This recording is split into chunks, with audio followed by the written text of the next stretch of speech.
All right, so team empowerment video number 4, here it is. We just talked about in video number 3, really understanding what does your team want, because they come to work for their goals, they don't come to work for yours.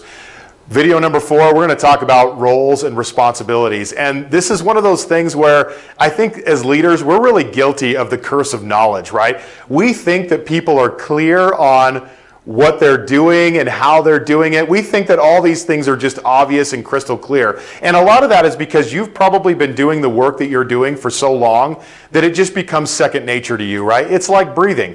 We forget that there's other people who are earlier on in their development or their careers who don't have the same level of understanding that we do.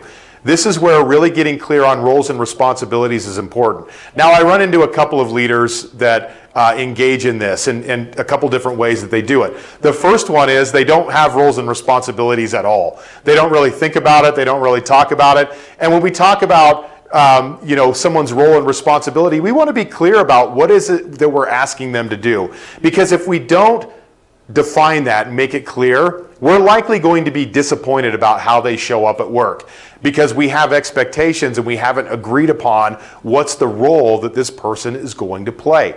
So having a defined role is really important, but a lot of leaders just skip this. And again, why do we do these things? It's because it's hard.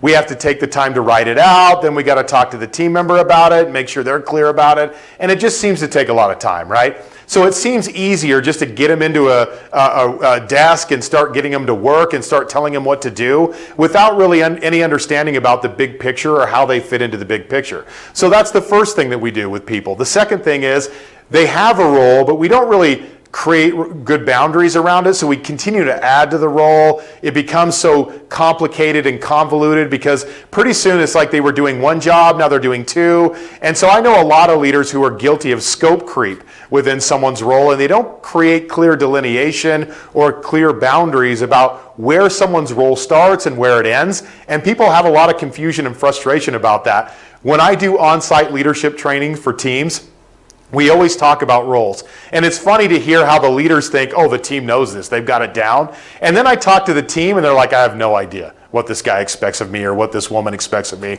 No clue, right? And so it's funny to watch that, just the disparity between the two thought processes. And so one of the things that you can do for empowered teams is really to define what is your scope of responsibility? How do we create a sandbox that has boundaries that tells them, look, you can do whatever you want within this role, but if you go outside of that, this is where we need to have a conversation. And that could be around how much money is spent, who else is involved in a project, what kind of authority or decision you can make on behalf of a customer. You may have to clearly outline those in someone's role, but this thought process really, I think, was summed up really well by Steve Jobs. He said, it doesn't make sense to hire people and then tell them what to do. He's like, we hire smart people so they can tell us what to do. So you've got to define the authority and the scope of what someone is doing and then allow them to play freely within that scope, right? And if you go back to what I talked about at the very beginning of this